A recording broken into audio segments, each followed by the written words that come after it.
আসছে আমাদের জন্মাষ্টমী, তাই না? এসে গেল বলে কথা ভগবান কৃষ্ণের জন্মাষ্টমী, কিন্তু না, আমরা যারা বৈষ্ণব তালিকা দেখি তারা কিন্তু কোনোদিন জন্মাষ্টমী বলে না, তারা কি বলি? আবির্ভাব তিথি। কারণ ভগবান জন্ম নেয় না, আপনারা জন্ম নেন, আমরা জন্ম নিই, ভগবান আবির্ভাব হয়। যেদিনে হয়েছিল দিনটা ছিল অষ্টমীর চাঁদ, তাই তো? ভাদ্র কৃষ্ণাষ্টমী তিথিতে কৃষ্ণ আবির্ভূত হয়েছিল কংসের কারাগারে। জন্ম যদি নিত বাবা, তাহলে মানুষের মতো আমরা বলতাম ভগবান জন্ম নিয়েছে, কিন্তু না, যদি আমরা কীর্তনিয়ারাও বলি ভগবান জন্ম নিচ্ছে, সেটা ভুল হবে। ভগবান আবির্ভূত হন মানে তিনি অজনে সম্ভব হন। ভাদ্র কৃষ্ণাষ্টমী তিথিতেই প্রচুর ঝড় বৃষ্টি বাদল। কারণ বাবা ভগবান এই দেবকীর ঘরে যখন এসেছিল, ভালো করে বুঝবেন না, সত্যি কি দেবকীর গর্ভে ভগবান ছিল? না, কখনোই ছিল না। যিনি বিশ্বের শ্রেষ্ঠ মালিক ভগবান, যার জগতে কত কাজ, তাহলে দেবকীর গর্ভে প্রবেশ করে ভগবান কারাগারের মধ্যে বন্দী ছিল না। তাহলে দেবকীর প্রথমে 6টা সন্তান মারা গেল, কংস মামা একটা একটা করে প্রাণ নিয়ে নিল। 7ম গর্ভ সিদ্ধান্ত দিল নাশ হয়েছে, কিন্তু না, বসুদেবের প্রথমা পত্নী রোহিণীর গর্ভে চালনা করা হয়েছিল। 8ম গর্ভে এসেছিল আমার ভগবান কৃষ্ণ, কিন্তু গর্ভে আসেনি। দেবকীর গর্ভটা বাতাসে পরিপূর্ণ ছিল, বাতাস দেওয়া ছিল। আর ভগবান যখন আসবে তখন অচৈতন্য হলো দেবকী মা। দেবকী মা অচৈতন্য হয়েছিল। কেন অচৈতন্য হলো? ঠিক দেখেন, নিম গাছের তলায় নিমাইও যখন আবির্ভূত হয়েছিল, তখন নিমাইয়ের মা শচী অচৈতন্য হয়েছিল। কেন হয়েছিল? তার একটাই কারণ, এই যদি আমি বাবা আতুর ঘরে বসে থাকি, হঠাৎ যদি কেউ কোথাও নেই, দুম করে একটা ছেলে আমার কোলে পড়ে, কি মায়েরা মেনে নেবেন যে ওটা আপনার ছেলে? মনের ভিতর একটা কৌতূহল হবে না যে ওটা আমার জন্ম দেওয়া ছেলে নয়? মৃত্যুর আগের দিন পর্যন্ত মনের ভিতরে একটা কৌতূহল রইবে। তো ভগবান চিন্তা করলো, মা যাতে বুঝতে না পারে কংসের কারাগারে যখন আমি আসবো, মা যেন অচৈতন্য হয়। আর যেই অচৈতন্য হবে, আমি সেই সময় সেই ক্ষণে ভাদ্র কৃষ্ণাষ্টমী তিথিতে আমি মার কোলে আবির্ভূত হব। জন্ম নয়, কখনো বলবে না মা ভগবান জন্ম নিচ্ছে, ভগবান আবির্ভূত হচ্ছে। এবার ভগবান যখন এলো, তখন বাবা 4টে হাত ছিল, 4টে হাত। কৃষ্ণ হয়ে আসেনি তো, নারায়ণ হয়েছিল। দেখবে যারা জন্মাষ্টমী লীলা টিলা বাবা টিভি সিরিয়ালে দেখে, কৃষ্ণ আসেনি, নারায়ণ আবির্ভূত হয়েছিল 4টে হাত নিয়ে। আর বসুদেব ইঙ্গিত পেয়ে যখন ভাদ্র কৃষ্ণাষ্টমী তিথিতে যখন বাবা ওই যমুনা নদী পার হবে, মা দুর্গা যোগমায়া একটা শ্রীগাল রূপ ধারণ করে যখন পার হচ্ছে, তখন বসুদেব মনে ভাবলো, তাহলে একটা শ্রীগালিনী যদি পার হতে পারে, আমি পারবো না? আমি অবশ্যই পারবো। কৃষ্ণকে বুকে করে নিল, আর বাসকিনার ছত্র মানে ছাতার মতো করে কৃষ্ণ ওই ঝড় বৃষ্টি ছোট্ট বাচ্চা কান্নাকাটি করবে, যদি অসুখে পড়ে যায়, ছাতার মতো ধরে নিয়ে যাচ্ছে। যমুনার আনন্দ ধরে না। ঠিক আছে, জন্মেই ভগবান আতুর স্নান করেছিল। আর আমাদের প্রত্যেকের নিয়ম, জন্ম নেবার পর আমাদের গঙ্গা স্নান করতে হয়, আমাদের আতুর স্নান করতে হয়, এটা নিয়ম। অনেকে আমরা মানি, আবার অনেকে মানি না। ভগবান এইবার কোলে করে রয়েছে, যমুনা আনন্দ ধরে না। প্রভু যখন এসেছে, এবার আমার কাছে আসতে হবে। এইবারে যখন কোলে ছিল কৃষ্ণ, যমুনা আনন্দে উথলে উথলে উঠছে। যমুনা যখন নাভি পর্যন্ত এলো, কৃষ্ণ তখন বসুদেবের বুকের উপরে চলে গেল। যমুনা আনন্দে ঢেউ দিতে দিতে যেই না বক্ষ পর্যন্ত যমুনা, এইবার কৃষ্ণকে বসুদেবে মাথায় করে তুলে নিল। এইবার যাবে কোথায়? এবারে যে আমাকে দিতেই হবে প্রভুকে। এইবারে এমন করে যমুনা ঢেউ দিয়েছে, আর সেই ঢেউে কৃষ্ণ যমুনার জলে ডুবে গেল।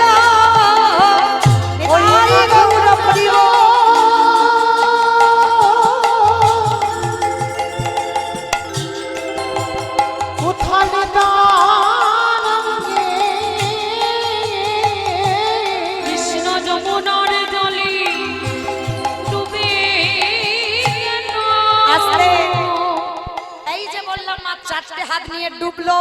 এইবার সেই যে যমুনা আর তো ছাড়বে না। হৃদয় আমার আজ যখন তোমায় পেয়েছি আমি ছাড়বো না। বলে দেখো যমুনা, তুমি যদি না ছেড়ে দাও আমার বাবা কাঁদছে। তুমি কি জানো আমি কি তাই বলেছি বারে বারে, যদা যদা হি ধর্মস্ব গ্লানি ভবতি ভারত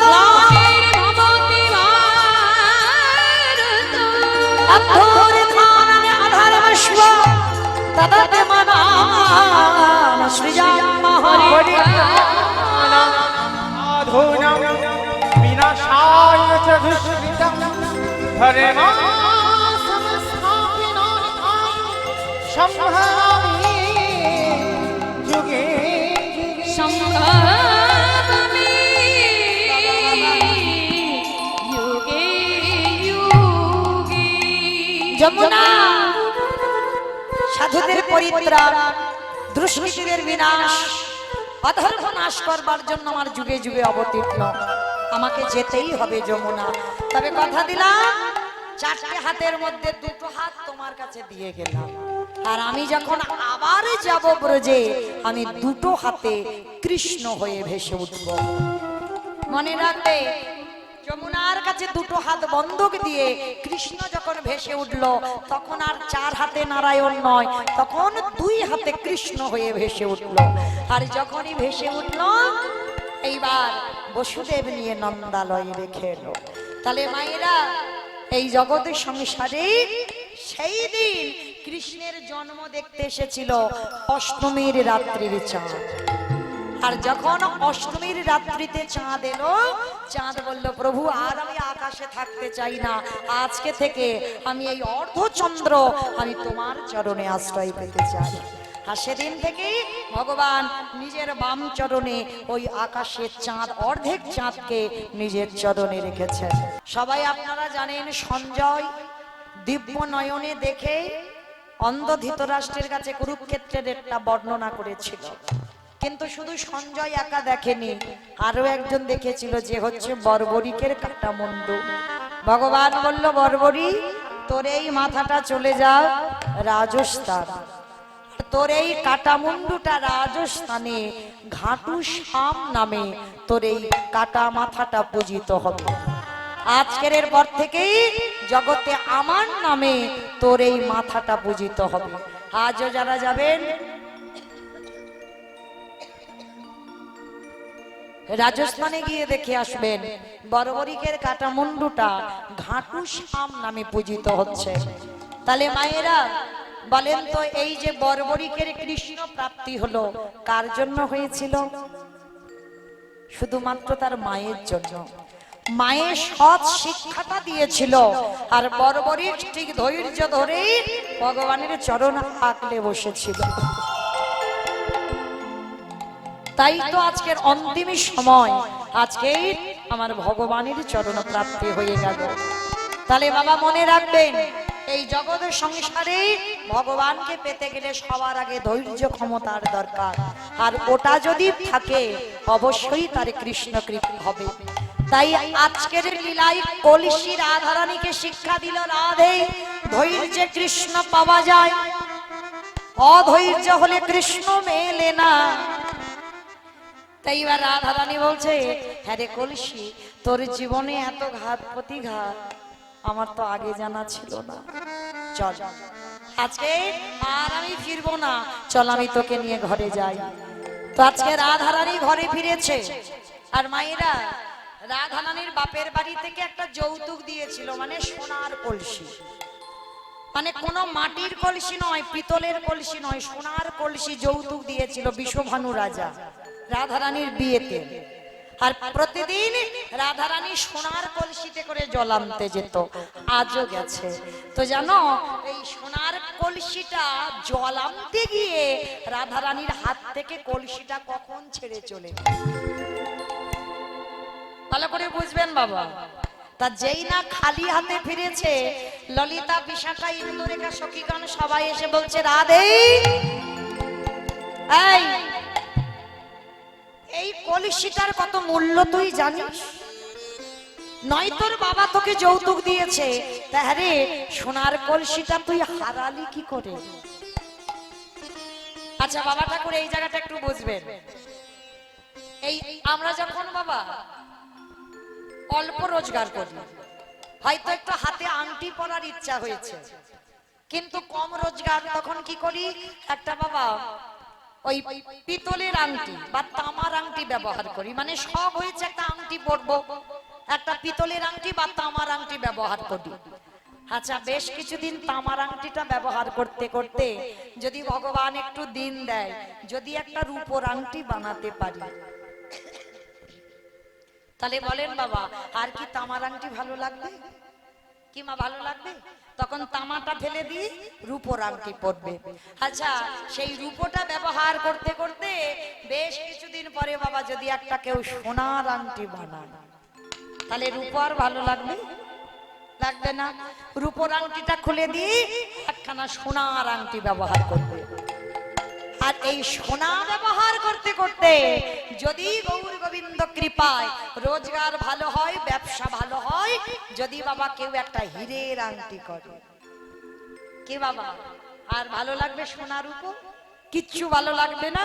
সোনা রূপো ফেলে দিয়ে একটাই আংটি পরবে, কিন্তু বাবা সেই হীরের আংটি পরে থাকবে। তা ললিতা বিশাখারা বলেন, এই সত্যি করে বল, সোনার কলসি যে তোর হাত থেকে ছেড়ে গেল, তাহলে সোনার থেকে আর কি এমন মূল্যবান জিনিস দেখলি যে সোনার কলসি ফেলে দিলি? তাহলে আমার মনে হয় সোনার থেকে আরো মূল্যবান কোন জিনিস দেখেছিস? রাধা রানী বললেন, ললিতা রে, আমি সোনার থেকে আরো মূল্যবান জিনিস দেখলাম। কি দেখেছিস সেইটা তুমি জানতে চাইছি? যে সোনার কলসি ছেড়ে চলে গেল, তাহলে কি দেখেছিস? ওরে ললিতা রে, ওই যমুনার ঘাটে ওই কদম্ব তরুমূলে আমি যে রূপের মানুষ দর্শন করলাম, ও যে সোনার থেকে আরো মূল্যবান। আরে ওই রূপে আমার যেই না নয়ন গেল, সঙ্গে সঙ্গে আমার হাতের সোনার কলসিটা ছেড়ে চলে গেল। ওই রূপে নয়ন দিয়ে দাঁড়িয়ে থাকতে থাকতে আমার নয়ন কুম্ভ ভরে গেল। নিতাই গৌর হরি বল।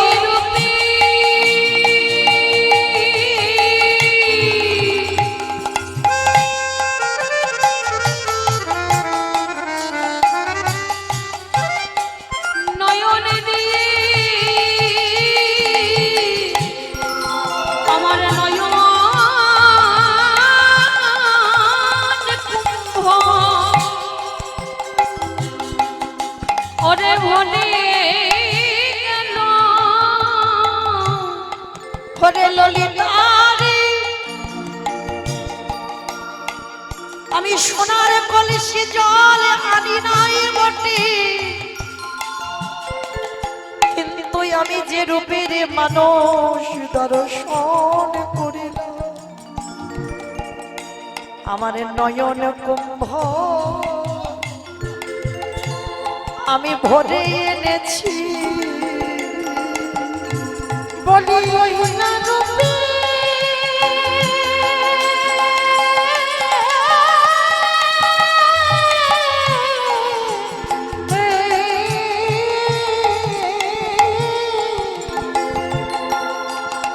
ওই না রূপে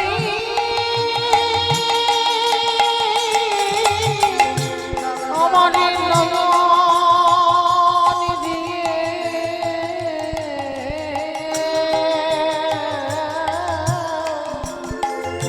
আমি নয়ন কুম্ভ কুম্ভ ভরে এনেছি। আস্তে ও মাইরা, সত্যি যদি কেউ আমার কৃষ্ণকে ভালোবাসে, একবার তার ওই রূপে নয়ন দিয়ে দেখেছো? প্রকৃতি ভাবে যদি একবার ওই রূপে নয়ন দেওয়া যায়, আর চোখ ফেরানো যায় না। রাধারানী যমুনায় জলান্তি গেল, আমার গোবিন্দ রূপে নয়নে দিয়ে কলসি জল আনেনি, কিন্তু দুটো নয়ন কলসি জল ভর্তি করে সখীদের কাছে এসে বলছে, সখী তোরা তো কোনোদিন এ সময় আমার কাছে আসিস না, কি ব্যাপার আমার কাছে এলি যে বড়? ললিতা, বিশাখা, ইন্দুরেখা, চম্পকলতিকা, রঙ্গদেবী, তুঙ্গবিদ্যা, অষ্টসখী সবাই বলছে, রাধে আমরা হরি দাসীর বদনে হরি কথা শুনতে বড় ভালোবাসি। মায়েরা মনে রাখবে, সব বদনে কৃষ্ণ কথা শুনতে ভালো লাগে না।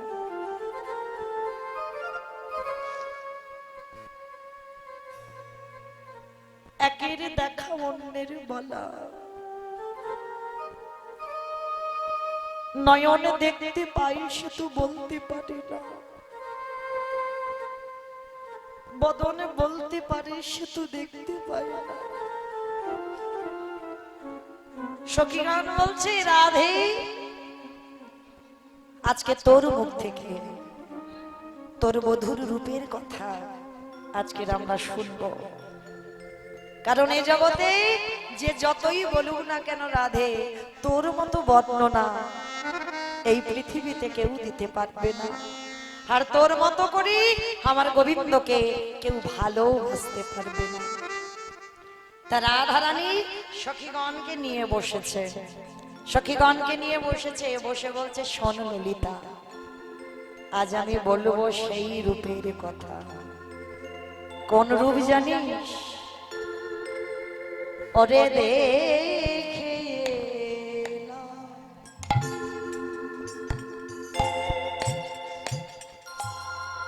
তারে গোসা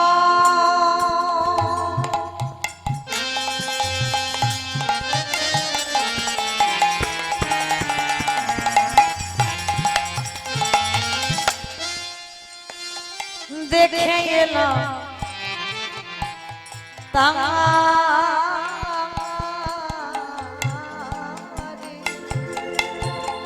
ওরে দেখলাম তারে দিশা,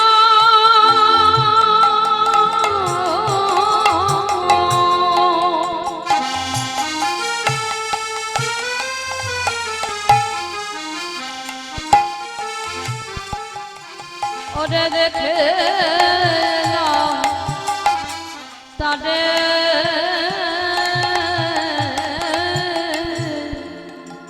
ওগো একই অঙ্গে কত না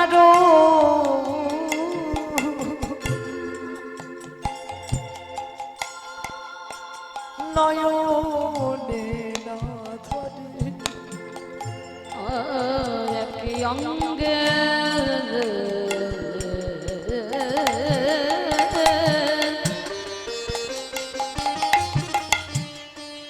কত নারু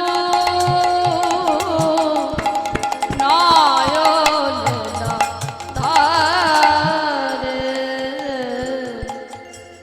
সখী আগে বদন বলা যায়, সখী একবারই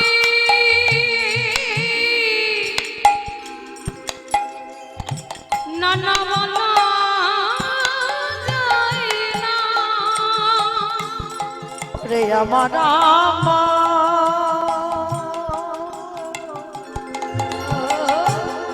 বধুর রূপে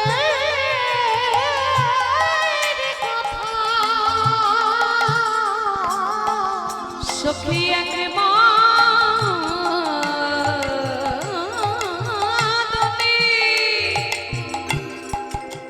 নানা বলা যায় না। ওরে আমারে আমার বধুর রূপে কথা, নানা একবারই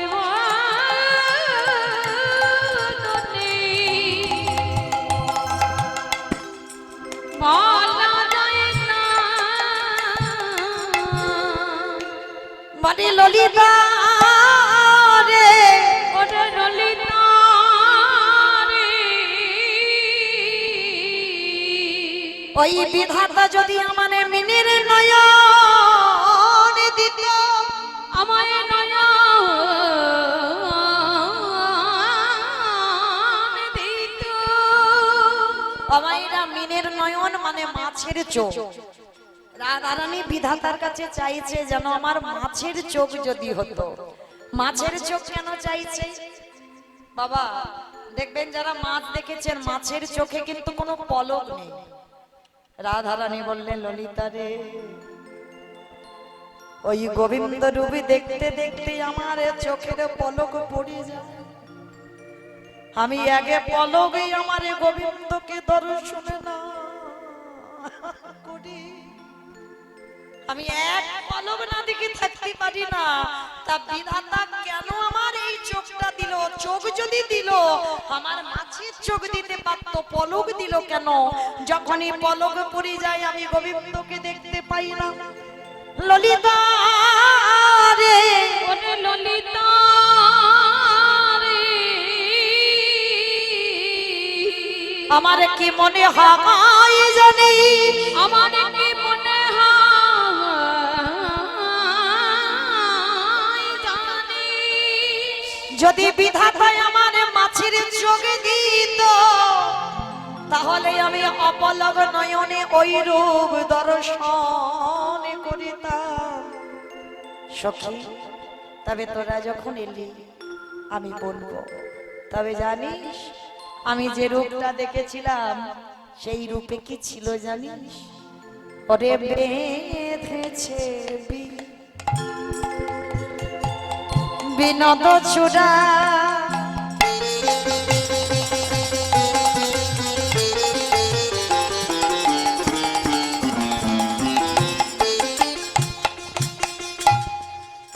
নবগুঞ্জা দিয়া দেখবি বিনোদ চূড়া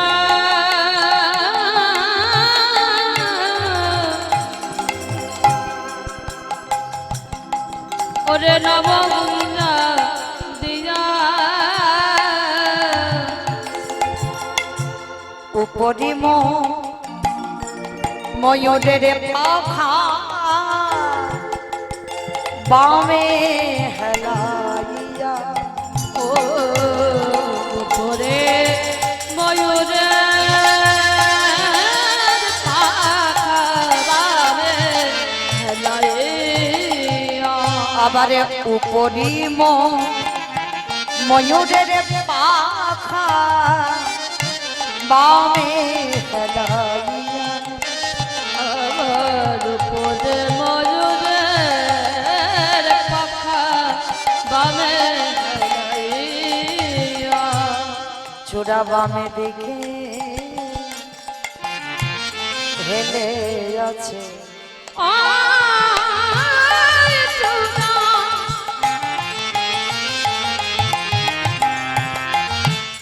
বামে দিকে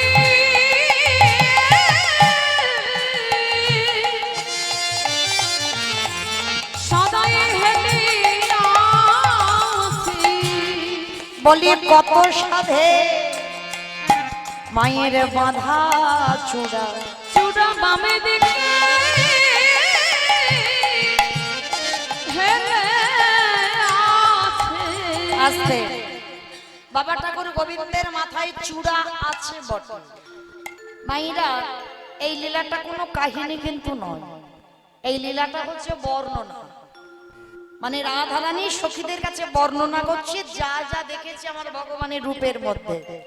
তো সবার প্রথমে বলছে জানিস ললিতা, আমার বধূ কদম্ব বৃক্ষের ডালে বসেছে কিন্তু মাথায় একটা বিনোদ চূড়া বাঁধা আছে। তবে শোন, সেই চূড়াটা বাঁধা আছে আমি দেখলাম, কিন্তু চূড়া ডান দিকে হেলেনি, পিছনে হেলেনি, সামনে হেলেনি, শুধু শুধু দেখছি বাম দিকে হেলে আছে। বলতো ললিতা, গোবিন্দের মাথায় চূড়া বামে হেলেছে কেন? ললিতা বিশাখা বলছে ওরাই বুঝলি না গোবিন্দের মাথায় চূড়াটা বাম দিকে কেন হেলে আছে? পালে ওদের দুজনের তো ঝগড়া হচ্ছিল। কাদের দুজনের জানো? ভগবানের চরণের নুপুর আর ভগবানের মাথার চূড়া, এই দুইজনের ঝগড়া হচ্ছে। নুপুর বলে আমি বড়, চূড়া বলে আমি বড়। আচ্ছা বলো তো মাইরা, চূড়া বড় না নুপুর বড়? বলো, যারা যারা ঘুমাচ্ছ বলো তো দেখি একটু, যারা যারা ঘুমাচ্ছ বলো, চূড়া বড় না নুপুর বড়? চূড়া বড়। আমার ঠাকুমা বললো চূড়া বড়। বাহ, বুদ্ধি ভালো, কারণ ওটা উপরে আছে ওই জন্য ও বড়। কিন্তু না, শুধু লম্বা চওড়া হলে বাবা বড় নয়। হ্যাঁ, আজকের সবার আগে বাবা বলছে নুপুর বড়, কেউ বলছে নুপুর, কেউ বলছে চূড়া। কিন্তু হিসাব করে দেখা যাবে চূড়া বড় নয়, নুপুর বড়। কেন? এই জগতে যে জন রাধা মাধবের চরণের ধুলা পায়, এই জগতে যারা যুগলের চরণ ধুলা লাভ করতে পারে, ওগো এ জগতে তারাই ধনী, এ জগতে তারাই ধনী, বলি এ জগতে তারাই ধনী, যে জন্য যুগল লাভ করিতে পারে। এ জগতে তারাই ধনী। মনে রেখো বাবা, বাহ্যিক জগতের টাকা পয়সা থাকলে তাদেরকে কিন্তু ধনী বলে না। মানে তিনতলা বাড়ি আছে, পাথর শুটিং করা ঘর, মানে আমি খুব বড় লোক না। ধনী তাকেই বলে যে জগতে কৃষ্ণ প্রেম সম্পদ অর্জন করে, এই জগতে সেই হয় একমাত্র ধনী। তো আজকের এই চূড়া নুপুরের মধ্যে দুইজনে ঝগড়া বেঁধে গেছে। নুপুর বলে আমি বড়, চূড়া বলে আমি বড়। তো বাবা, এই যে ভগবানের চরণের নুপুর, একটু বলি, ভগবানের এই চরণের দুটো নুপুর, এরা হলো গুরু, গুরুদেব আর শিষ্য। এরা নুপুর হয়ে আছে কেন? ভগবানের দেখবেন বাবা দুটো চরণের নুপুর দুরকম, মানে একটা ছোট একটা বড়, মানে একই সাইজের নুপুর নয়, ছোট বড় হবে। কেন ছোট বড় জানো? একটা তো গুরুদেব আর একটা শিষ্য। গুরুদেব হলো বিশ্বাবসু, হরিবল, শিষ্য হলো বিশ্বাবসু, আর গুরুদেবের নাম হলো কর্ণমণি। এই কর্ণমণি আর বিশ্বাবসু এরা কি করে নুপুর হলো জানো? শোনো বল, এই বিশ্বাবসুর একটা অভ্যাস ছিল। কি অভ্যাস? প্রত্যেকদিন কর্ণমণি স্নান করত, আর স্নান করে বাবা নাভি পর্যন্ত জলে নেমে আহ্নিকটা সেরে তবে উঠত, প্রতিদিনের কাজ। আর এই বিশ্বাবসুর একটা বদ অভ্যাস ছিল, অভ্যাসটাও মাঝে মাঝে অনেকের হয়, আমার ছিল। অভ্যাসটা কি জানো? এই যে গরমের সময় বাবা দেখবেন অনেক অনেক ছোট ছোট বাচ্চারা, মানে এত গরম হয়, এখন তো বাবা পুকুর ঘাটে স্নান টান আর হয় না, সব এখন সাবমার্শাল টিউবওয়েলের জলে স্নান। কিন্তু তখনকার দিনে ছোটবেলায় আমরা করতাম, মানে আমার বাপের বাড়ি একেবারে সামনে সানের ঘাট, বিশাল বড় পুকুর ছিল। আর আমরা কি করতাম জানো? খেলতে খেলতে মানে ছুটে গিয়ে বাবা একেবারে ঝাঁপ দিয়ে জলে পড়তাম। কি মায়েরা আপনারা করেননি? করেছেন? আরো যদি বাবা দেখবেন ওই জলের তীরে বা জলের ঘাটে যদি একটা ওই জাম গাছ, আম গাছ বা খেজুর গাছ একটু ঢেউ কালানোর মতো থাকে, আরো মজাটা বেশি। কারণ দেখবেন ওখানে উঠে দুম করে জলে ঝাঁপ দেবে। তো এইটা ছোটবেলার একটা বদ অভ্যাস। তো এই বিশ্বাবসু গরমের সময় বাবা সব সময় জলে ঝাঁপ কাটাকাটি করত। তো আজকে শিষ্য এমন ঝাঁপ দিয়েছে বাবা, বিশ্বাবসুর সেই পায়ের জলটা কর্ণমণির গায়ে গিয়ে লেগেছে।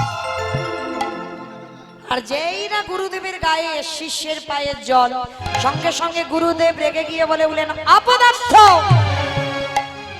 তোর এত বড় স্পর্ধা, তোর পায়ের জল আমার গায়ে এসে লাগলো? হ্যাঁ শোন, তোর পায়ের জল যখন আমার গায়ে এসে লাগলো আর এই রকম 24টা ঘন্টা যখন লাফিয়ে লাফিয়ে বেড়াস, আমি তোকে অভিশাপ দেব, এই মুহূর্তে তুই ভেগজনি প্রাপ্ত হ। আমায়রা ভেগ মানে কি? ব্যাং। ভেগ মানে নাকি কাঠবেড়ালি, মানে ব্যাং, মানে চোখে ঘুম এসেছে তো বুঝতে পারছে না কি বলবে। তো মাইরা ভেগ মানে ব্যাং। গুরুদেব অভিশাপ দিল, এই মুহূর্তে তুই ব্যাং হয়ে জন্মগ্রহণ করবি। শিষ্য ডুক রেখে দে উঠল, গুরুদেব গুরুদেব একবার বলে দেন, এই যে আপনি আমাকে ভেগজনিতে পাঠালেন, আমি উদ্ধার পাবো কবে? সেদিন গুরুদেব আশীর্বাদ করলো, উদ্ধার তুই সেদিনই পাবি যদি কোনোদিন রামচন্দ্রের হাতে তোর মৃত্যু হয়। আর রামচন্দ্রের হাতে তোর প্রাণ যদি চলে যায়, তুই সেই দিনে মুক্তি পেয়ে যাবি। সেই ছোট্ট ছেলেটা ব্যাং হয়ে জঙ্গলে জঙ্গলে ঘুরে বেড়ায়, আর এদিকে সীতামাকে হারিয়ে রামচন্দ্র দিশে হারা। লক্ষণকে সাথে নিয়ে ওই কথোপকথন করতে করতে জঙ্গলে প্রবেশ করে ওই তীর ধনুক, মানে ভগবানের পিঠে যেটা থাকে, ওই ধনুকটা নিয়ে ওই মাটিতে পুঁতেছে। মানে দুই ভাই গল্প করতে করতে ধনুকটা মাটিতে পুঁতেছে, আর পদ্মপদ বাবা যেখানে পুঁতেছিল ওই ব্যাঙের পিঠের উপরই আঘাতটা হয়েছে। আর যখনই ব্যাঙের পিঠে ওই তীরটা গেঁথে দিল, ধনুকটা গেঁথে দিল, রক্তের স্রোত বয়ে যাচ্ছে। রামচন্দ্র গল্প করতে করতে হঠাৎ লক্ষ্য পড়ল রক্তের স্রোত। লক্ষ্য, এত রক্ত কোথা থেকে এলো? এত রক্ত কে করিয়ে এলো? যেই না তাকিয়েছে, দেখে না একটা ব্যাঙের পিঠের উপরেই ধনুকটা। ব্যাঙটাকে তুলে নিয়েছে রামচন্দ্র, আর যেই না ব্যাঙটাকে তুলে নিয়ে বাবা পিঠে একবার হাত বুলিয়েছে। দেখেছো একটা ব্যাঙের পিঠে রামচন্দ্রের হাত বুলানোর চিহ্ন আছে। বলো তো কোন ব্যাঙ? সোনা ব্যাঙ। সোনা ব্যাঙ খুব সুন্দর, সবুজ কালারের, দেখতে খুব সুন্দর। আর দেখবেন তার পিঠে রামচন্দ্রের হাতের চিহ্ন আজও বর্তমান আছে। আর একটা প্রাণীর মধ্যে আছে বাবা হাতের চিহ্ন, বলো তো সে কে? কাঠবিড়ালি। কাঠবিড়ালিরও পিঠে হাত বোলানোর চিহ্ন আছে, হাত বুলিয়েছিল। কবে? যেদিন সীতাকে হারিয়ে হনুমান আর ভল্লুকের দল কঠিন পরিশ্রম করছিল। একবার করে পাথর নিয়ে জলে ফেলছে, পাথর জলে ভাসছে। কাঠবিড়ালি মনে মনে চিন্তা করছে, আমাদের প্রাণ তো ক্ষুদ্র, আমরা কি কোনো কাজে লাগবো না? চিন্তায় পড়ে গেল। কিন্তু কাঠবিড়ালি বলল, আমরাও সেবায় লাগবো। কি করে? ছুটে গেল কাঠবিড়ালি দূরে, আর গিয়ে বাবা ওই বালির উপরে গড়াগড়ি যাচ্ছে। আর ওই যে গায়েতে যে পশমগুলো ছিল, আর গড়াগড়ি গিয়ে গায়েতে ওই পশমে লেগে গেল ধুলো বালি। আর ওই ধুলোগুলো নিয়ে যখন হনুমান আর ভল্লুক পাথরগুলো ফেলছে, পাথরগুলো ভাসছে, আর ওইখানে গিয়ে কাঠবিড়ালি গায়ে থেকে ধুলোগুলো ঝেড়ে ঝেড়ে দিচ্ছে। রামচন্দ্র দেখে বলেছিল, হাতি এরা সত্যি আমায় ভালোবাসে, আমার সীতাকে উদ্ধার করবার জন্য এদের ক্ষুদ্র প্রাণ কিন্তু কত কঠিন পরিশ্রম করছে। রামচন্দ্র কাঠবিড়ালির পিঠে হাতটা বুলিয়ে দিল, তোরাও আমার সীতাকে উদ্ধারের জন্য এত কষ্ট করছিস। সেই ব্যাঙের পিঠে হাতের চিহ্ন আছে, আর কাঠবিড়ালির পিঠেও হাতের চিহ্ন আছে। আর সেই কাঠবিড়ালিকে নিয়ে বাবা আজকের ব্যাঙটাকে হাতে করে নিয়ে আমার রঘুপতি রামচন্দ্র বলেছিল, ব্যাঙ হ্যাঁ রে, সাপ যখন তোকে তাড়া করে তখন তো তুই মুখ দিয়ে আওয়াজ করিস। কি বাবা ব্যাঙ আওয়াজ করে না? দেখবেন এই বর্ষার আকাশে আকাশ ডাকবে, ব্যাঙকে যদি কেউ ছুঁতেও যায় ব্যাঙ আওয়াজ করে। তা আজকে রামচন্দ্র বলছে, হ্যাঁ রে, আমি যে ধনুকটা তোর পিঠে গেঁথে দিলাম, তুই একবার আওয়াজ করলি না কেন রে? বলে, হে রাম দয়াময়, আমি বিপদে পড়ে যারে ডাকি সে আমায় আঘাত করেছে। বলো বলো হে রাম দয়াময়। সাবে যখন তারা করি আমি বিপদে হারাম হারামে বলি, কিন্তু যে রামচন্দ্রকে আমি স্মরণ করি সেই রামচন্দ্র আমায় আজ আঘাত করেছে। বলো বলো দয়াময় আমি কারি না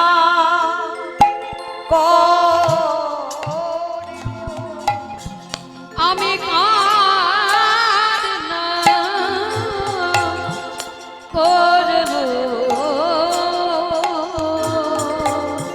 যে আমায় মেরেছে তারি নামে করব না,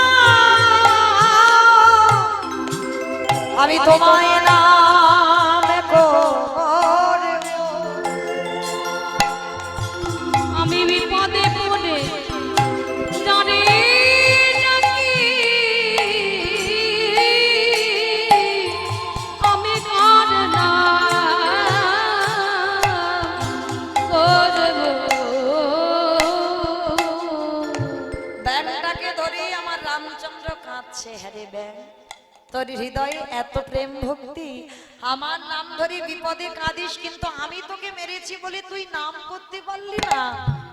বল তুই আমার কাছে কি চাস? মায়েরা চাওয়াটা শিখে নাও। আপনারা আমরা তো চাইতে জানি না, তাই আমাদের এই দুর্দশা। ব্যাংকটা চাইছে, দেখো হে দয়াময়, যদি দিতে হয় তুমি আমায় একটা ধনে দাও। বল কি চাস? তুমি আমার গুরুদেবকে চরণে ছাড়া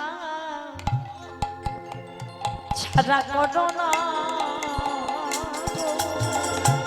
তোমারই ওই চরণে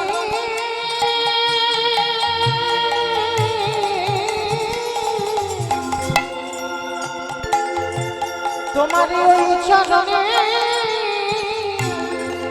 আমারই মিনতি। আমার গুরুদেবের চরণ ছাড়া করো না গো।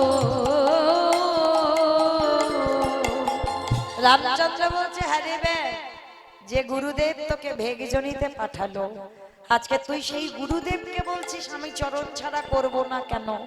হে হে দয়াময়, আমারে গুরুদেবী যদি আমারে ব্যাঙে করে জনম না দিত, জনম না দিত, তবে বলো বলো দয়াময়, ও গো দয়া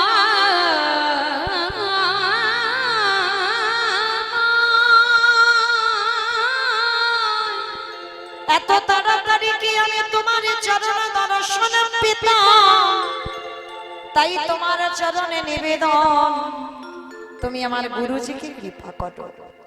ব্যাংটাকে হাতে করে নিয়ে গেছে সেই গুরুদেব কটনম মুনির কাছে। আর যেই কটনম মুনির কাছে গেছে,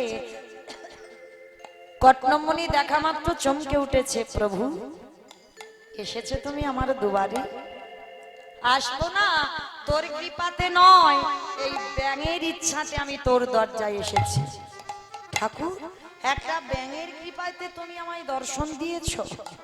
ওরে ও ব্যাঙ নয়, ওকে দেখে মনে হচ্ছে ওই রকম ব্যাঙ। ভালো করে দেখতো ওকে। যেই না ধ্যানে বসলো, দেখছে শিষ্য কটনম মুনি।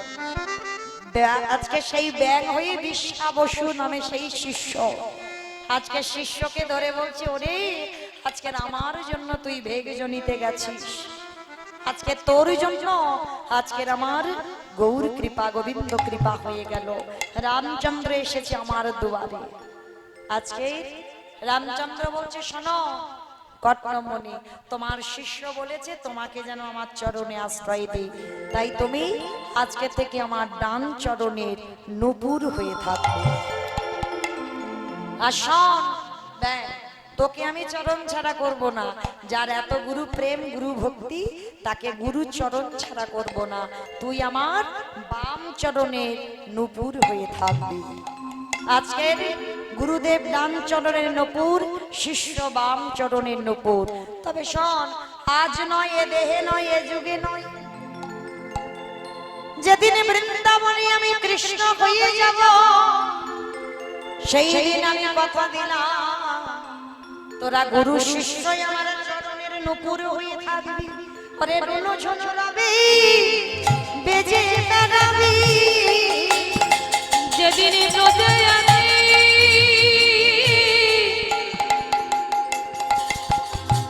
কৃষ্ণ হবে রুনু ঝুনু রবে বেজে বেড়াবি। আস্তে আজকে সেই ভগবান মাথার চূড়া চরণের নূপুর দুজনে ঝগড়া তার চূড়াটা বাম দিকে হেলেছে কেন ভগবান বাম দিকে হেলে কি করে মোহন মুরলী সাথে কদম মহিলানো সাথে মুরলি সারি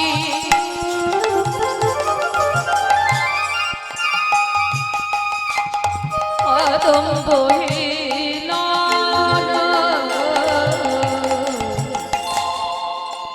মোহন মুরলী হাতে কদম মহিলানো সাথে মোহন মুরলী হাতে কদম্ব সাথে দেখিয়া শ্যামের রূপ হইয়া চেতন দেখিয়া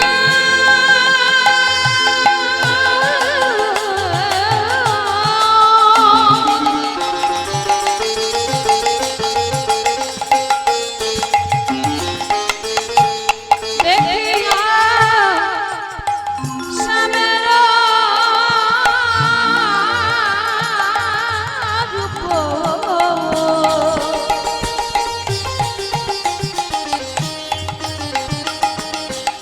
ওরে রচে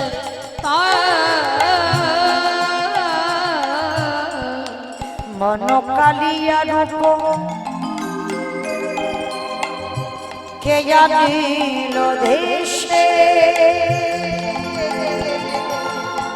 বড় কালিয়া রূপ কে জানিল দেশে অকলঙ্ক কুলেতে কুলো কলঙ্ক পরবেশ অকলঙ্ক কুলতে কুলো কলঙ্ক দেশা। সখী গানের কাছে বলছে সখী রে আমি যে রূপ দেখেছি কি রূপ জানি শোন দশে চাঁদে নাচে গান মুরলীর রন্ধে দশে চাঁদে নাচে গায় উলুধ্বনি মাইরা আহ মোরে রে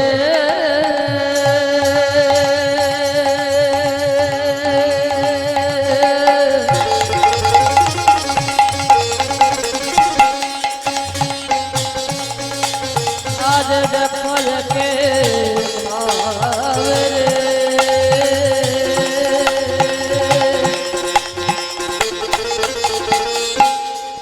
আমার বড়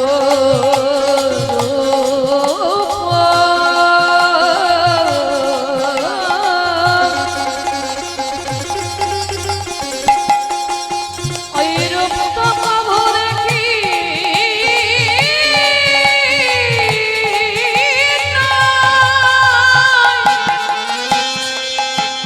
ওই রূপে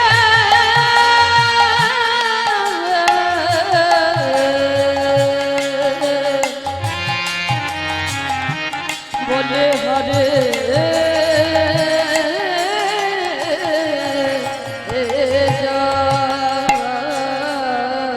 দশে চাঁদে নাচে গায় মুরলীর রন্ধে দশে চাঁদে নাচে গা মুরলীর রন্ধে দশ চাঁদে নাচে গায় চরণার বৃন্দে। দশ চাঁদ নাচে গায় চরণ রবে। আজকে তাই ভগবানের রূপের বর্ণনা করতে করতে রাধারানী বলছে, শোন, আমার গোবিন্দের হাতের 10টা নখ আর পায়ের 10টা নখ যেন আকাশে চাঁদ নেমে এসেছে। আহা হা, আজকে সেই কথা বলতে বলতে শোন সখী, আমি কেন গেলাম যমুনার জলে,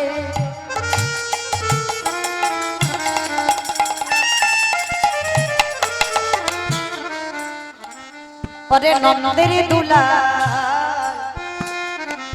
পাতিয়া রূপের ফাঁদ। ওরে সখী রে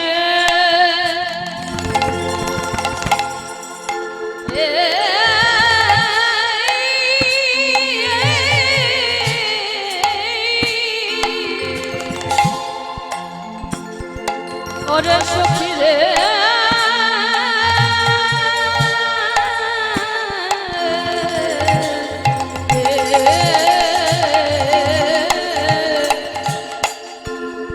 আমি কেন এলাম যমুনার জলে, ওই নন্দের বেটা রূপের ছলে। ওগো বেদে ছলে কদা বেডালে গো, বেদে ছলে কদম বেড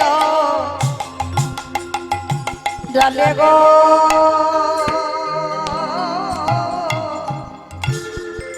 বেদে ছলে কদম বেড ডালে। ওগো বেদে ছলে কদম ডালে,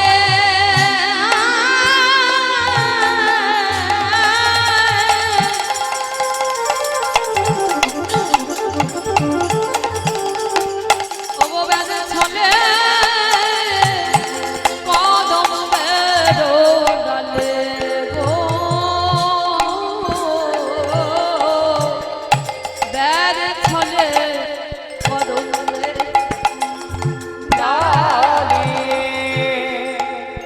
ওগো দিয়া হাস্য সুধা চা অঙ্গ ছিল আঠাটা, ওগো দিয়া হাস্য সুধা চা অঙ্গ ছিল আঠাটা। ওগো দিয়া হাস্য সুধা চা অঙ্গ ছিল আঠাটা। ওরে সখী রে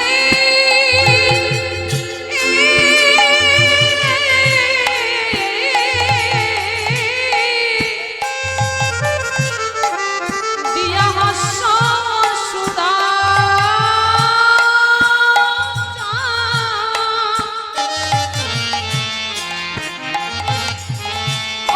অঙ্গ ছিল আঠাটা। অগমন তাহাতে পড়িল গো, এবারে মনমে কি তাহাতে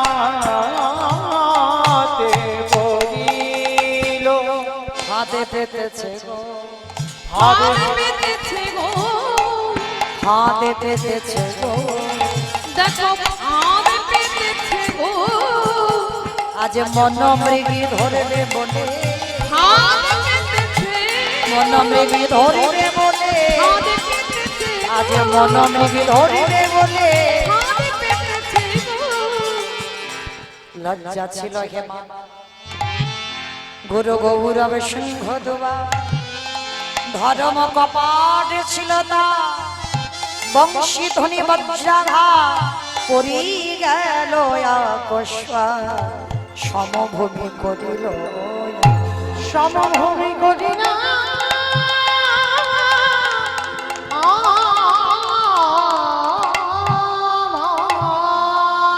অগকালিয়া কুটিল বানে কুলশীল ধরে টানে কালিয়া কুটিল বানে কুলশীল ধরি টানে কালিয়া কুটিল বানে কুলশীল ধরে টানে কালিয়া কুটিল বানে কুলশীল ধরি টানে অথয়ে উঠিল ব্রজ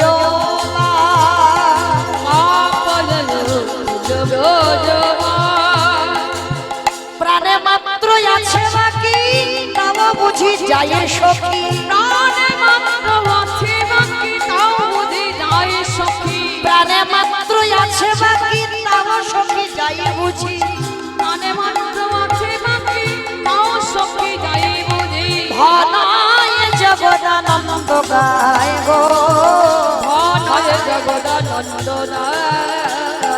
এবারে ঘনই জগদানন্দ দাস গো ঘনই জগদানন্দ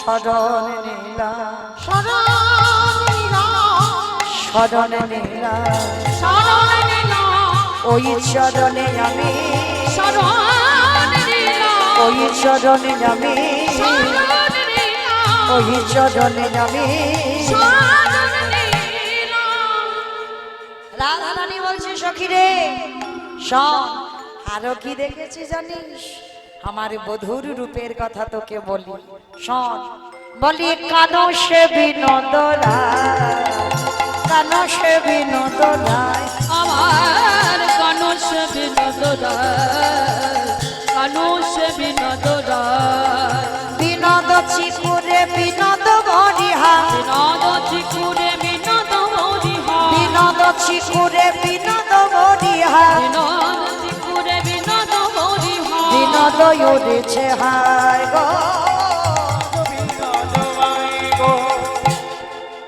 এই বিনোদ কথার অর্থ হচ্ছে বাবা নূতন আবার বিনোদ কথার অর্থ হচ্ছে সুন্দর তো আজকে রাধারানী বলছে সখীরে শোন আমার গোবিন্দের দর্শন করলাম একটা জিনিস কি জানিস অগ বিনোদয়ধারী বিনোদ মোরলি তারে বিনোদ অধরি প্রাণ সখীরি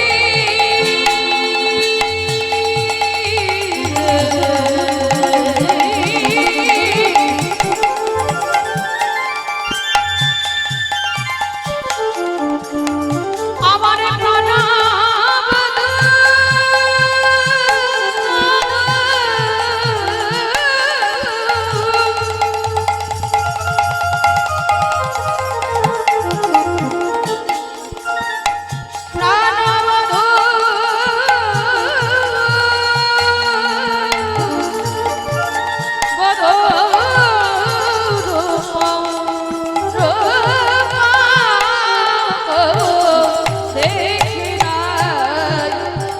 বিনোদয়াধারী বিনোদ মুরলী আবার বিনোদ বিনোদ বাজে গো বিনোদ গায় গো বিনোদ বিনোদ গায় আস্তে অমাইরা ভগবান আজকের বিনোদ মুরলী বাজাচ্ছেন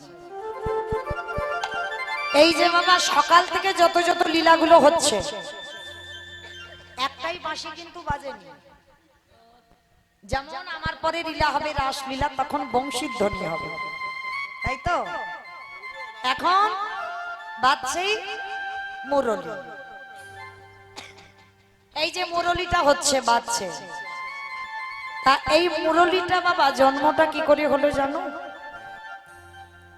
যেদিন বাবা ব্রহ্মা নিষ্কাম যজ্ঞ করেছিল আর এই নিষ্কাম যজ্ঞে 25 পর্ব একটা বাঁশ উঠেছিল 25 পর্ব বাঁশ আর এই 25 পর্ব বাঁশের মধ্যে বাবা 9 পর্ব আছে নারায়ণের হাতে ধনু 7 পর্ব আছে রামচন্দ্রের হাতে ধনু 5 পর্ব আছে শিব ঠাকুরের হাতে ধনু 3 পর্ব আছে গান্ডীব ধনু আচ্ছা বাবা হিসেবগুলো করছো তো?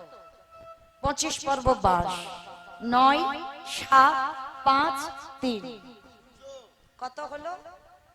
28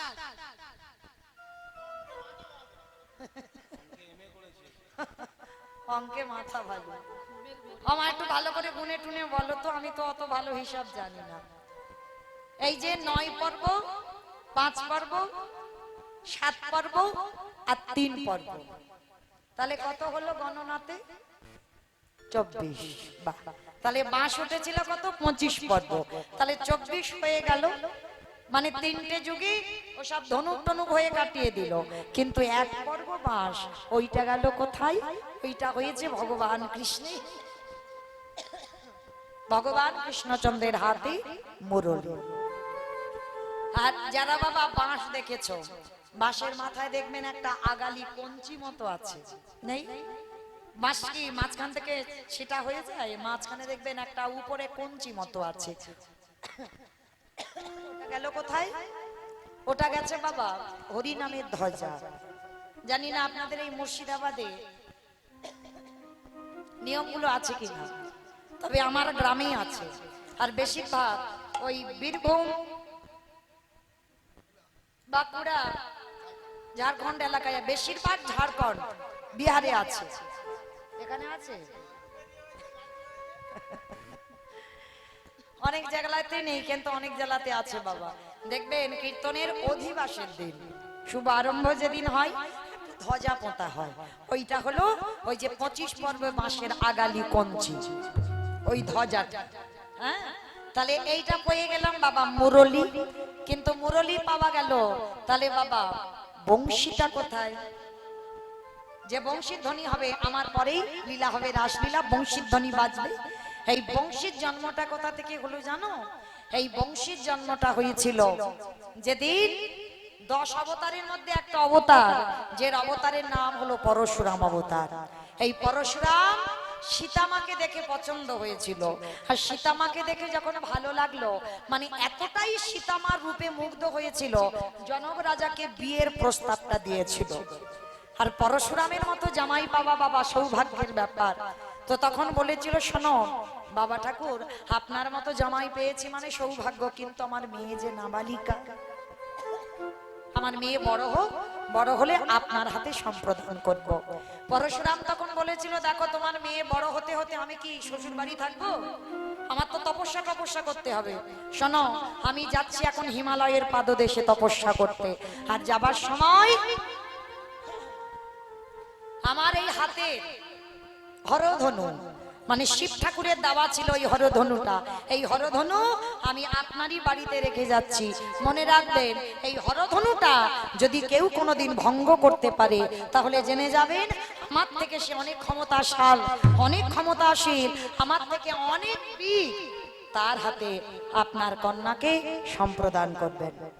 তাইবার সেই পরশুরামের গান্ডীব্য ধনু হরিবল, সেই হরধনুটা রেখে গেল। আর যেদিন সীতামা বড় হলো স্বয়নবার সভায়, আমার জ্যেষ্ঠ পুত্র রামচন্দ্র এসে হরধনুটা স্পর্শ করতেই হরধনু ভঙ্গ হলো। আর যখন ভঙ্গ হলো, সীতামাকে বিবাহ করলো। তখন হরধনু কেঁদেছিল, হে দয়াময় মা লক্ষ্মীকে এতদিন আমি আগলে রাখলাম, আমি যদি অন্য কারোর হাতে ভেঙে যেতাম, তাহলে সীতামাকে সেই বিয়ে করত, তাহলে এতদিন আপনার ঘরণীকে আমি আটকে রেখেছি, তার জন্য আমাকে কিছু দেন। হরধনুকে বলেছিল, বল কি চাস? বলে, দয়াময় অন্য কিছু নয়, আমি তোমার হাতের বংশী হতে চাই। বলে, বেশ, আমার হাতের বংশী হবে, তবে আজ নয়, এ দেহে নয়, যেদিন আমি বৃন্দাবনে কৃষ্ণ হব, যেদিন আমি রাস মঞ্চে দাঁড়াবো, সেই দিন আমি বংশীর ধ্বনি করব। আর ওই বংশীর ধ্বনি শ্রবণ করে বৃন্দাবনের সেই যে প্রজঙ্গনাগণ পাগলিনীর মতো ধেয়ে আসবে। আসাম, তুই শুধু বৃন্দাবনের বংশী নয়, আরো একটা হবি, কলিযুগে তুই হবি আমার হাতে দণ্ড। মহাপ্রভু যেদিন সন্ন্যাস নিল, হাতের ওই দণ্ডটা নিয়ে সন্ন্যাস হয়েছিল। তাহলে 3 যুগে পেয়ে গেলাম তাহলে মুরলি পেলাম, বংশী পেলাম, আর বেনু, এই বেনু যেটা বেজেছিল গোষ্ঠের সময় বিকাল বেলা, এই বেনু উনি হলেন বাগবানী সরস্বতী। এই বাগবানী সরস্বতী কি করেছিল জানো?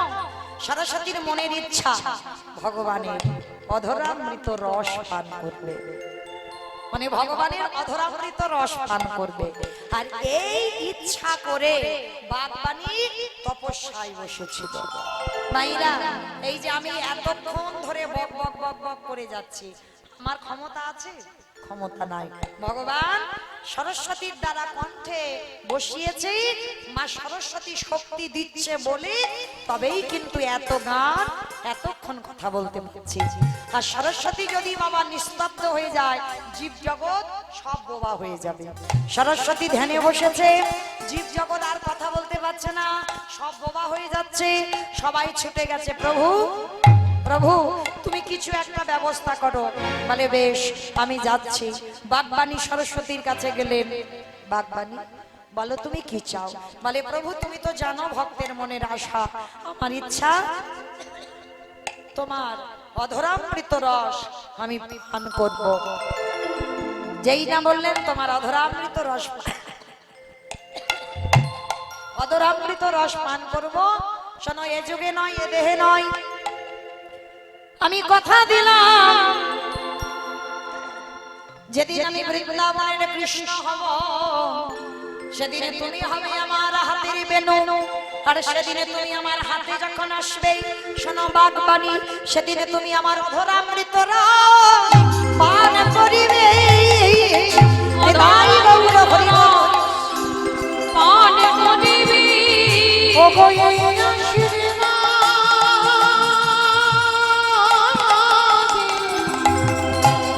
তোমায় করে গেলাম,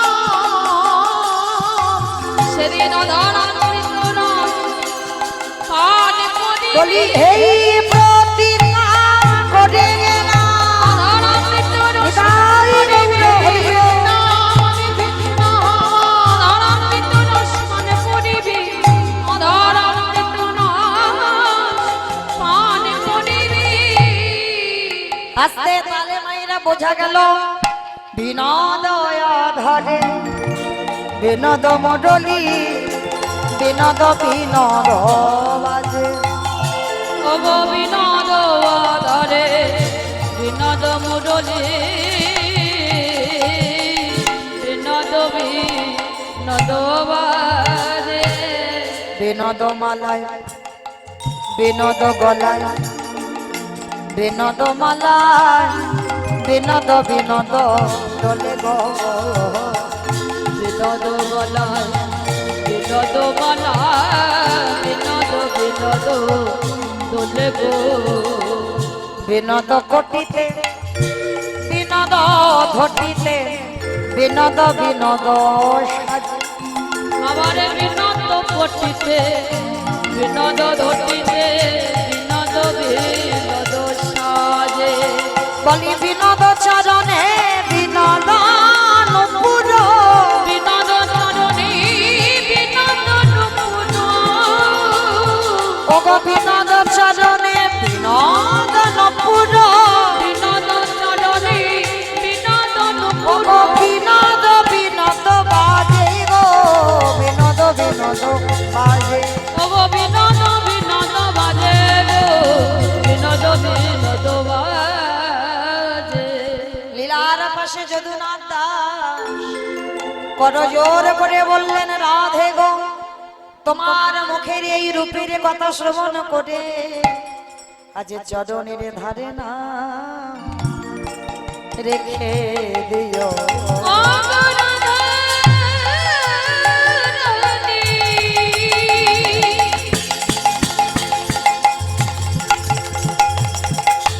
চরণের ধারে ধারে না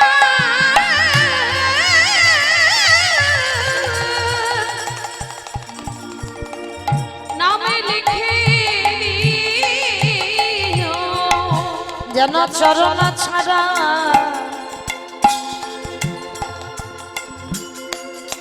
রাধে করো না চরণের ধানে ধানে নামে লিখে দিও।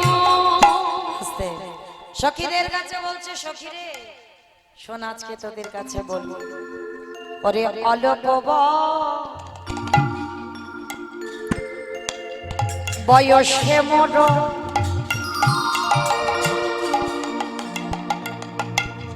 আমার শ্যামরসে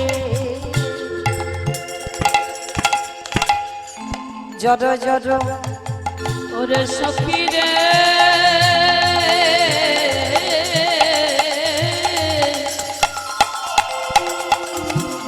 ওগো অল্পমা বয়সে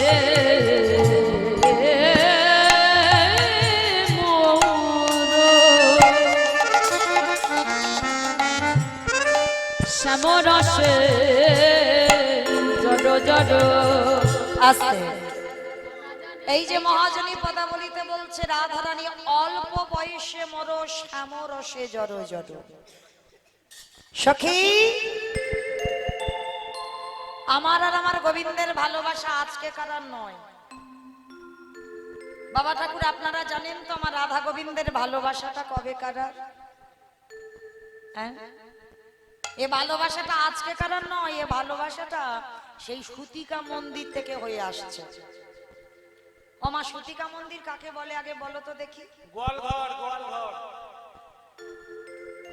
গোয়ালঘরকে সুতিকা মন্দির বলে।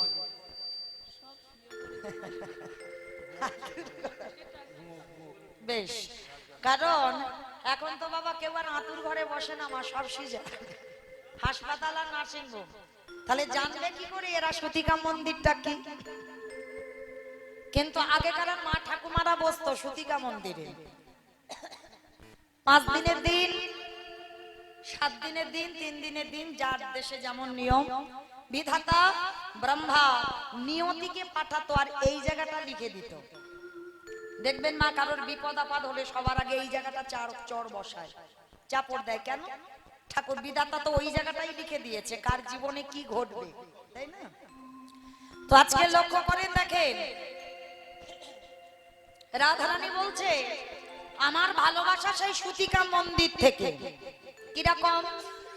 ও মায়েরা জানো তো, এই যে রাধারানী, এই রাধারানী জন্মেই কিন্তু অন্ধ হয়ে জন্মেছিল। এই যে ঘটনাটা বলছি এটা পদ্ম পুরাণের ঘটনা। ভাগবত বলছে বাবা রাধারানীর গোবিন্দের বাম অঙ্গ থেকে রাধার জন্ম। তিনি আল্লাদিনী শক্তি গোবিন্দ আনন্দ উপভোগ করবার জন্য তার অঙ্গ থেকে রাধাকে সৃষ্টি করেছে। কিন্তু এখন যে কথাটা বলছি এটা পদ্ম পুরাণের কথা। মানে পদ্ম ফুল থেকে রাধার জন্ম হয়েছিল আর জন্মেই মেয়েটা অন্ধ হয়ে জন্মেছিল। আর মায়েরা কীর্তিদা যশোদা এরা ছিল 2 বান্ধবী। আর মায়েরা মনে রাখবেন একটা কথা সত্যি করে বলি, মেয়েদের পেটে 1 থালা ভাত হজম হবে, কিন্তু একটা কথা হজম হবে না। বাবা সে 20 বছর পরে হলেও খবরদার একটা কথা আমার বাবাদের বলে যাই, দাদা ভাইদের বলে যাই, সবার কথা সবার কাছে বলো, কিন্তু কোনোদিন নারী জাতির কাছে পেটের খোলের খবরটা বলে দিও না। যদি দাও সে 1 বছর না হোক 2 বছর, 5 বছর, 10 বছর, 20 বছর পর ও পেটে থেকে বার হবেই হবে। আর যদি অনেকদিন পরে বাবা বান্ধবীর সঙ্গে দেখা হয় তাহলে তার কোনো গল্প হবে না। হরি বল। তো লক্ষ্য করে দেখেন বান্ধবী, এই কীর্তিদা যশোদা এরা হচ্ছে বান্ধবী, ছোটবেলার বন্ধু। তো এই যে যশোদার ছেলে গোপাল, কীর্তিদার মেয়ে রাধা জন্ম থেকে অন্ধ। তো আজকে যশোদা বলছে ও গোপাল, গোপাল আমার সইয়ের একটা মেয়ে হয়েছে, সে নাকি জন্ম অন্ধ। গোপাল তুই একটু দুষ্টুমি করিস না, বাড়িতে থাক বাবা, আমি একটু সইয়ের মেয়েটাকে দেখে আসি।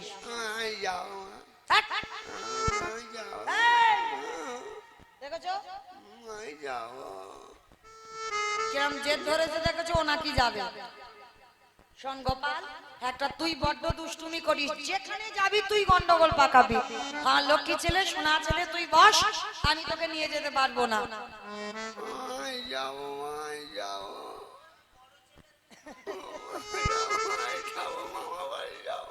এত জেদ ধরেছে বাবা, কি করবে, উপায় নেই। মায়েরা আপনারা বাপের বাড়ি যাবে, ছেলে মামার বাড়ি যাবে, নিয়ে যাবার ইচ্ছা নেই। আর ইচ্ছা যখন না থাকে তখন কিরকম রাগটা দেখান। চল, এত করে বলছি হবে না তো, চল চল, তবে চুপচাপ থাকবি, একটা গন্ডগোল পাকাবি না, কেমন? এইবার মা যশোদা তুলসী গাছের মাটি নিয়ে গোপালের কপালে দিয়েছে, যাতে বায়ু বাতাস না লাগে।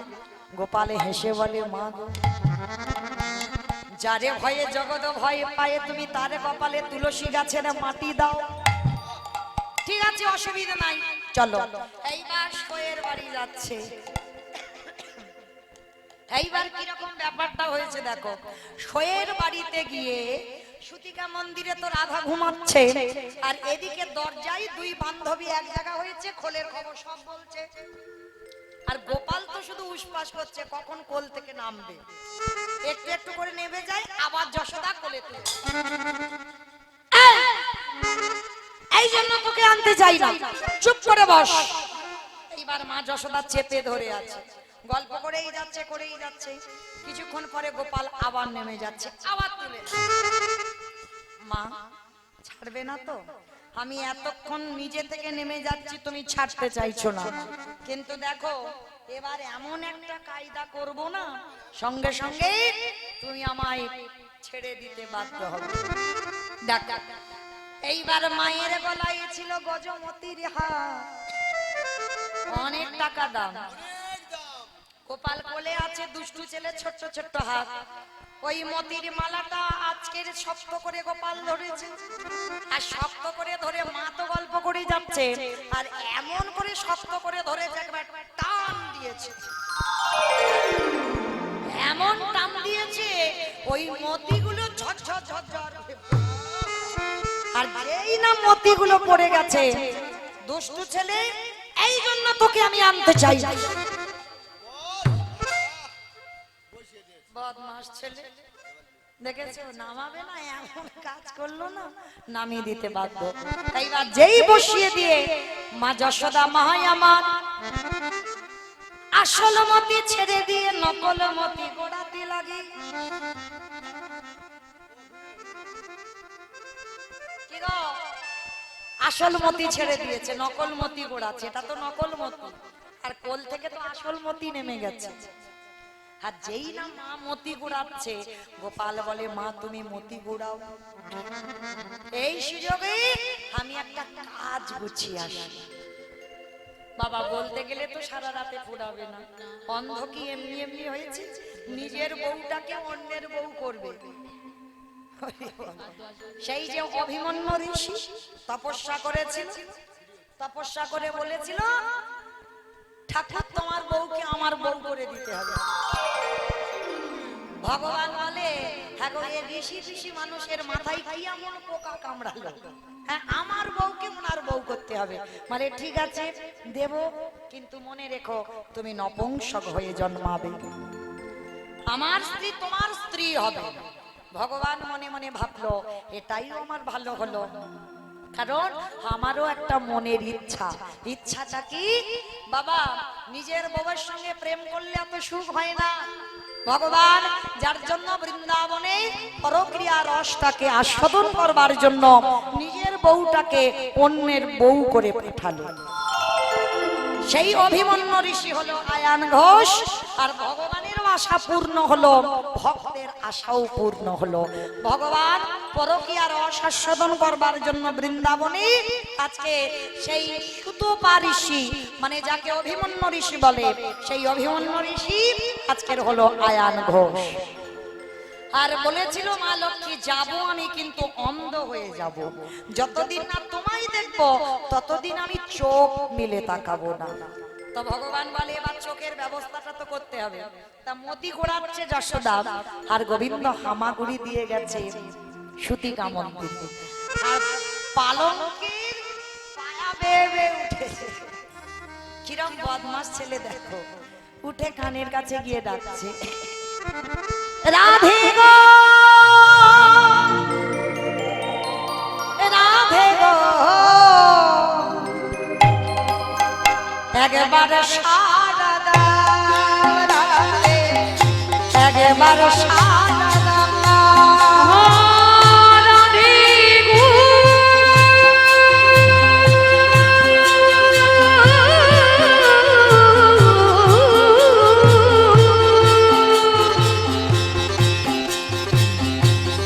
রাধে গো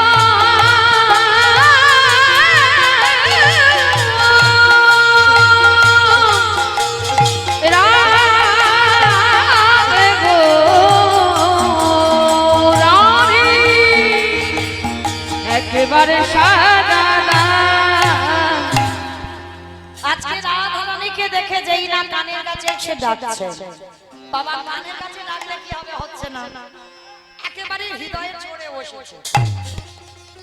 চড়ে বসে গোবিন্দ আমার বদনে চুম্বন দিয়ে বলছে, বাবা এটা আপনাদের আমাদের প্রেম নয়, আত্মেন্দ্রিয় প্রীতিবাঞ্ছা তারে বলে কাম, কৃষ্ণেন্দ্রিয় প্রীতিবাঞ্ছা ধরে প্রেম না। আপনাদের আমাদের ভালোবাসাতে কামের বাতাস আছে, কিন্তু রাধা গোবিন্দের প্রেমে কোনো কামের বাতাস নাই। পিতে পীড়ন করে দশেন্দ্রিয়গণ, রীতে রীতে ভস্ম অনুরাগের লক্ষণ, তিতে তিতা গুণের ভাবের বিকাশ, পিরিতি রীতি কথা দ্বিজ চণ্ডীদাস। এইবার কি করেছে বাবা,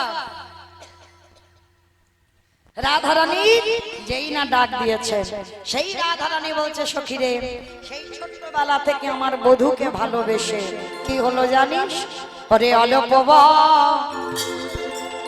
বয়সে মোর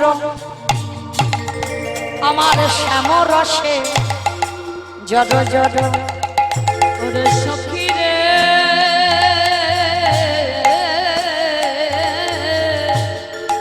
ওরে অল্প বয়সে মোর শ্যাম রসে জড় জড়, ওগো না জানি কি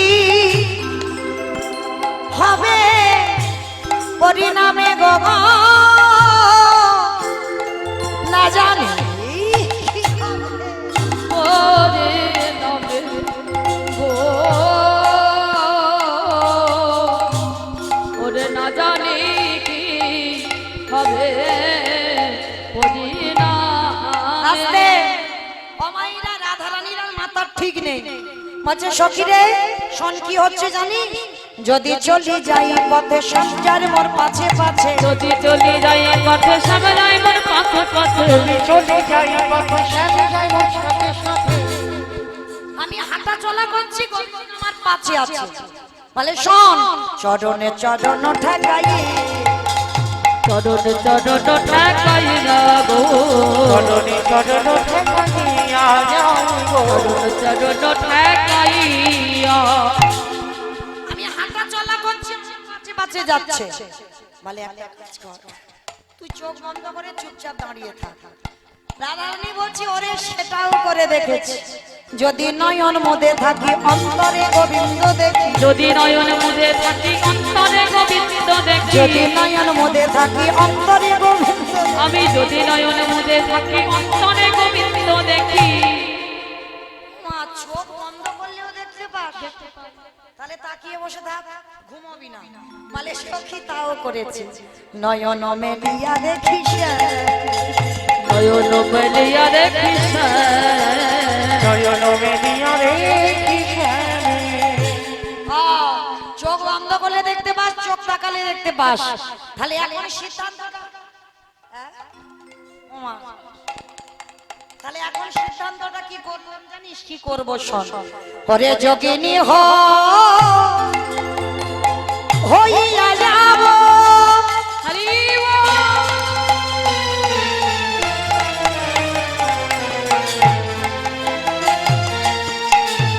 শ্রবণে কো দল দিব, আমি যোগিনী হইয়া যাব,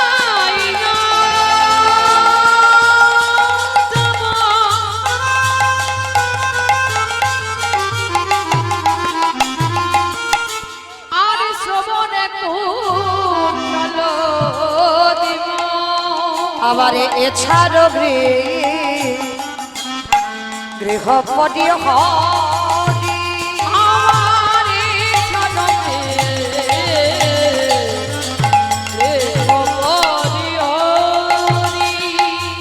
কৃষ্ণ নাম লব মুখে জনম আবসুখে কৃষ্ণ নাম লব মুখে আর জনম সুখী যদু কহে এই বাঞ্ছা করি আর দোদু কহে বাঞ্ছা করি আজ যদু কহে এই বাঞ্ছা করি আমার যদু কহে বাঞ্ছা করি রাধে ওই শোন অভিসারের বাঁশি বেজেছে আর তুই দুঃখ টুকো করিস না চল অনেক রাত বাঁশি বাজে অভিসারে যাবে তবে তো রাত শুনবেন বাঁশি বাজে বাঁশি বাজে রাই সাজে পড়ে গেল উল নাই শাদি বাঁশি বাজে নাই শাদি বাঁশি বাজে নাই শাদি বাঁশি বাজে পড়ে গেল সাজিতে কিনা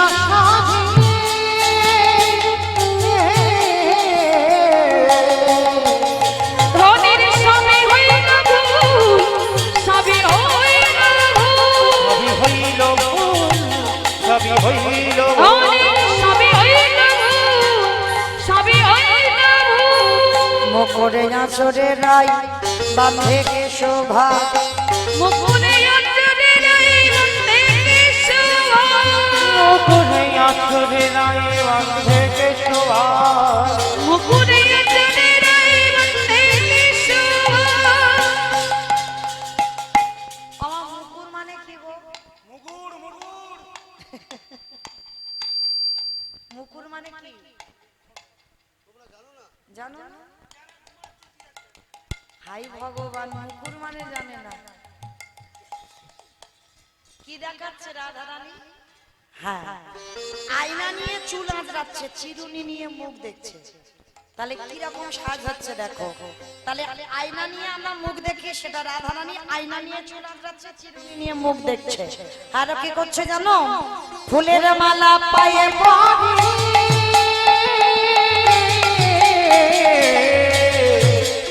আজ বাঙালি গীত নকরে গীত ফুলমালা পায়ে পরে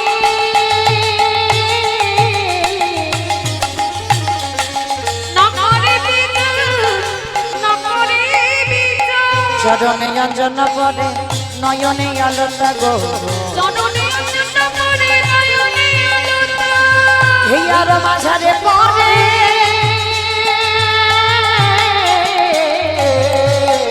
ওই বঙ্কুরাদের কথা গো বঙ্কুরাদের কথা নাসারের পরে পরে বেলির সাজনা গো নাচাগলু পরে পরে বেরিল শ্রবণে পরয়ে রাই বেসর সাজনা নাচানো পরে পরে বেলির সাধনা সব ওলট পালট সাজিয়েছে কে বংশী বদনে গয়ে যাই বলি হারি বংশী বদনে কই যাই বলি হারি স্মরণে নিলাম গো শরণে নিরামে গো ওই চরণে শরণে নিরামে গো ওই চরণে শরণে নিরামে গো আস্তে পাইরা এই লীলাতে তো যুগলে মিলন নাই এই রাশেই যুগলে মিলন হবে আজকে সখীগণ আমার রাই ধনীকে নিয়ে অভিসারে সাজিয়ে আজকের অভিসারে পাঠিয়েছেন আজ এইখানে রহিল আমার লীলানো মাধুরী